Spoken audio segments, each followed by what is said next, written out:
हजरत सुलेमान अलैहिस्सलाम नहर के किनारे बैठे हुए थे कि उनकी निगाह एक चिवंटी पर पड़ी जो गेहूं का एक दाना लेकर शहर की तरफ जा रही थी। हजरत सुलेमान अलैहिस्सलाम उसको बहुत गौर से देखने लगे।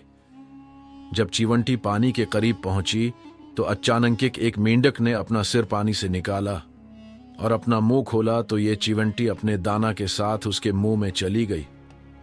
मेंढक पानी में दाखिल हो गया और पानी ही में बहुत देर तक रहा। सुलेमान अलैहिस्सलाम उसको बहुत गौर से देखते रहे। जरा ही देर में मेंढक पानी से निकला और अपना मुंह खोला तो चिवंटी बाहर निकली, अलबत्ता उसके साथ दाना न था। हजरत सुलेमान अलैहिस्सलाम ने उसको बुलाकर मालूम किया कि माजरा क्या था और वो कहाँ गई थी। उसने बताया कि ए अल्लाह के नबी, आप जो इस पानी की तह में एक बड़ा खुला पत्थर देख रहे हैं, उसके अंदर बहुत से अंधे कीड़े मकोड़े हैं। अल्लाह ताला ने उनको वहां पर पैदा किया है।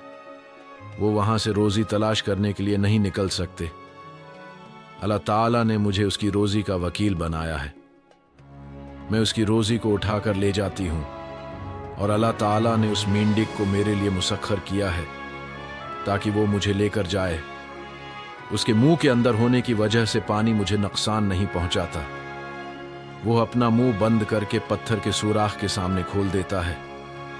मैं उसमें दाखिल हो जाती हूं। जब मैं उसकी रोजी इस तक पहुंचाकर पत्थर के सुराख से उसके मुंह तक आती हूं तो मेंढक मुझे मुंह से बाहर निकाल देता है।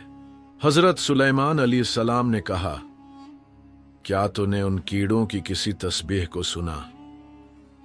चिवंटी ने बताया, हां, वो सब कहते हैं, ऐ वो जात, हम तेरा शुक्र बजा लाते हैं कि तो हमें उस गहरे पानी के अंदर भी नहीं भूलता।